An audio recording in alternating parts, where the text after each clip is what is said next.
So, Tune Critic, what do you suppose is the best Weird Al song? Aw, man. You gotta put me on the spot there? Well, no doubt it's gotta be Born This Way or White and Nerdy. I like his movie parodies. No, Smells Like Nirvana. Guys, what's going on? We're talking about Weird Al. Because he's in My Little Pony. Did you say Weird Al Yankovic? Hell yes. Interesting. Excuse me.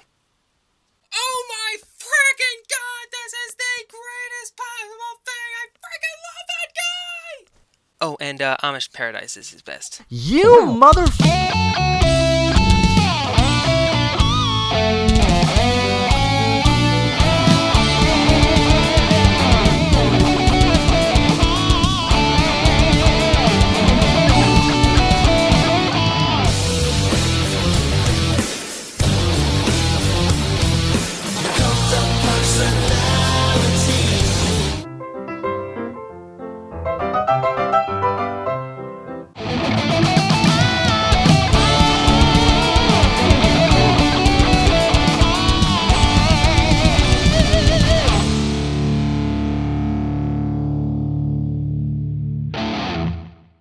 Let's not beat around the bush here. This is by far my favorite episode of Season 4. The narrative, the songs, the execution, pacing, and everything was tinkered just right. And Pinkie, they did it. They finally did it. After all the episodes that played her out like a joke, it's finally justified here. My original favorite episode of Season 4 used to be Princess Twilight Sparkle, but this episode was a blast. I'd still put Flight to the Finish a little higher than this episode, but I gotta admit, this was an insanely fun episode. Now, I'll be honest, I didn't know if they'd be able to pull this off, since this show has never had a celebrity as big as Weird Al on the show. But the staff did about as great a job as they could have done with this character, which helps put this episode in the top tier of this series for me. And what makes that even more impressive is that we have a surprise new story writer for this episode, Jason Theosin, director of the series. That was kind of unexpected, and he seems to have done pretty well in his first episode appearance. A lot of my friends end up putting Pinkie at the bottom of best pony lists because she's annoying, illogical, and just flat out annoying.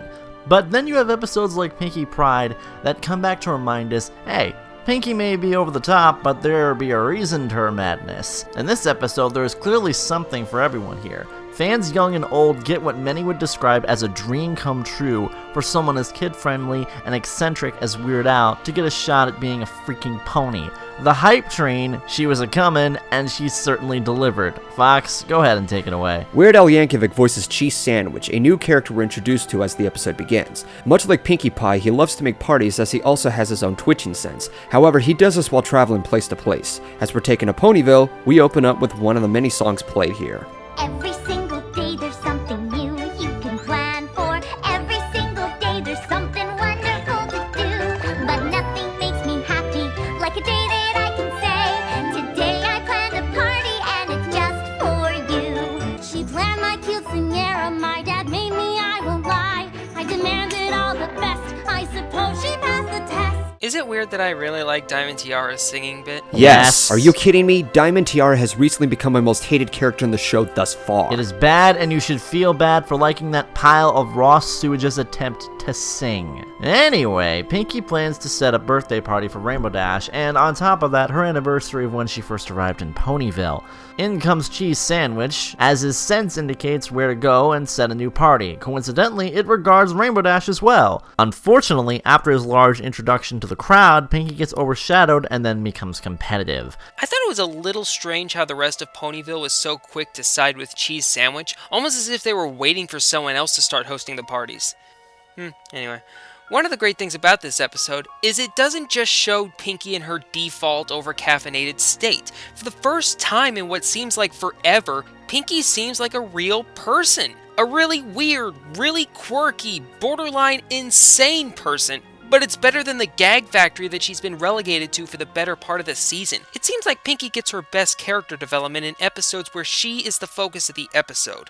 She's basically the anti-Applejack in that regard.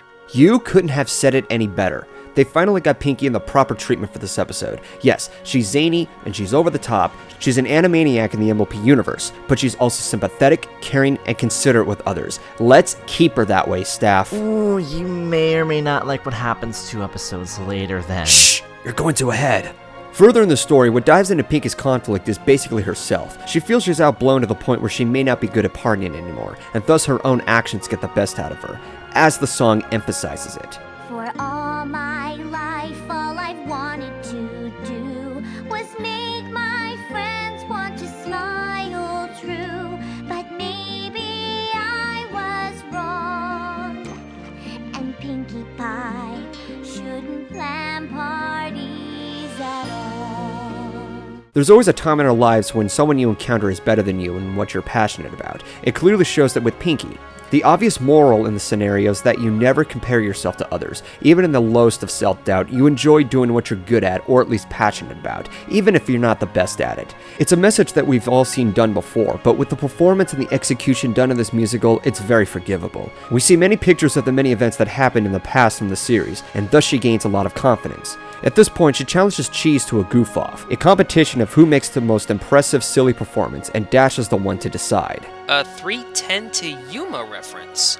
I'll take things I wasn't expecting to be referenced on this show for 500, Alex. Yeah, there's a lot of Western cliches paired into this episode. The Clint Eastwood impersonations, this, and the two facing each other where I swear you're going to hear the good, bad, and the ugly play in the background. There's only one way this can all go down, and either everybody's gonna say it is the best or the worst part of this episode. Going over Dash, yes, she's portrayed as egocentric, but still comes off loyal to her friends, or Pinkie for the most part, and aside from the hype towards Cheese's arrival, Dash is pressured in having to choose someone during the goof-off, and it's very uncomfortable to her. Dash is Pinkie's friend and doesn't want to have to choose. She simply wants to have a good time with everyone, which I can understand. And that isn't the case here as the goof-off begins. And I have to say, this is one of the funniest moments in the episode. We see so many acts, references, and even live-action segments.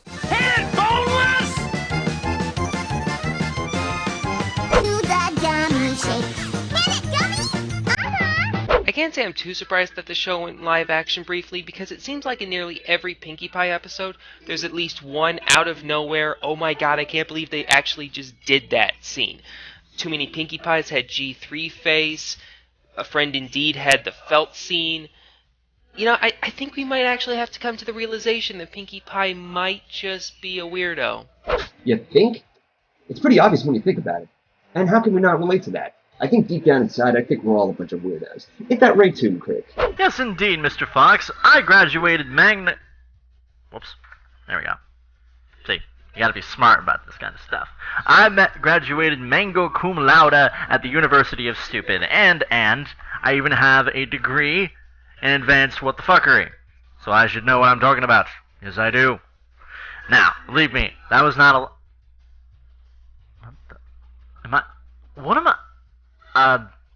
Why am I in a box?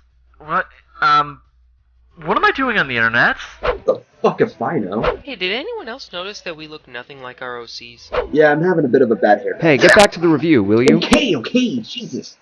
Eventually it comes to Pinkie Pie's attention at how carried away she's become. She swore to give Rainbow Dash a good time, and because of how swept up she felt, and seeing Dash get frustrated, she forfeits and chooses to leave. Mostly in part to the a rainbow connection given to us, or as I'm starting to call it, symbolic plot devices. This gets very deep, and as if that isn't enough, Cheese and the main six share sympathy with her, and is even informed that Pinkie was an inspiration to Cheese in the first place.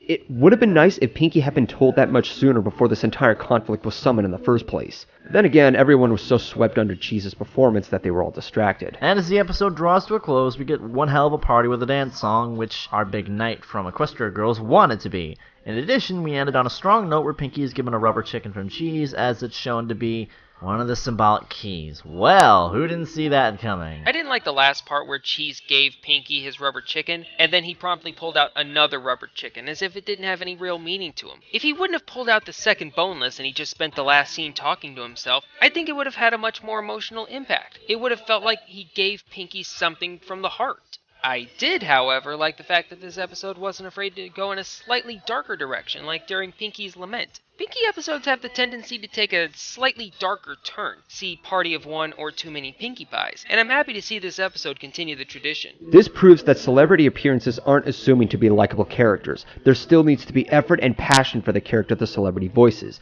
And Weird Al's character definitely delivered. You hear that, big Hollywood companies? You know, I'm kinda glad this was a musical episode. I can't imagine what this would have been like if it had just been story, blah, blah, blah. And with all the songs in it, really, it's hard to choose just one. Just the thought of Weird Al being in an MLP episode sounds good, but it really came down to how he would be used, and not only do they bring forth the authentic Weird Al experience, they make it look amazing in the process. One thing I liked most of this episode is how they portrayed Cheese Sandwich. Yeah, kind of misleading in some of the pics here, portraying Cheese as a villain. And thanks Celestia, because Cheese is no villain. He did amazing as his character, and he really wanted no harm in planning Dash's party. He just wanted to give everyone a good time and not hurt everyone. And the interactions between him and Pinkie, add to his unique persona. And thus the ships have sailed. Pinkie Pride has got to be one of the best Pinkie Pie episodes I've ever seen. You add to that the songs, the overall atmosphere, the pacing, the flow, man, it is just really hard for me to find something to dislike about this episode. So overall, I give it 9 out of 10 cheese cordians. Despite the fact that I had a few problems with the episode, this is still a marvelous showing. I'd say it's the second best episode of the season after Flight to the Finish, and a top 10 episode for the entire series. Weird Al was a delight to watch, Pinkie is portrayed fantastically, and the songs are a thing of beauty. I'll give it a 93 out of 100. This episode was fantastic. It was well paced, very engaging, and overall energetic and exciting. I was glad to see that Pinkie's character was brought back onto its feet, especially when you compare her to the previous episodes this season. She was juvenile and almost too flanderized, but here she shows affection and concern to her surroundings. Pinkie is a goofy character, yes, but she also has feelings for others, and is aware of everything around her, and I love that. It breaks out of that comic relief formula in which a lot of other comic relief characters are portrayed as. Snails. So, until next time, this is GoldenFox, and I'll catch you all later. And I'm Nicky VMLP, and I'll see y'all later. And I'm the Toon Critic, keeping you totally tuned for your viewing entertainment. Amish Paradise is best Weird Al song. You motherfucker.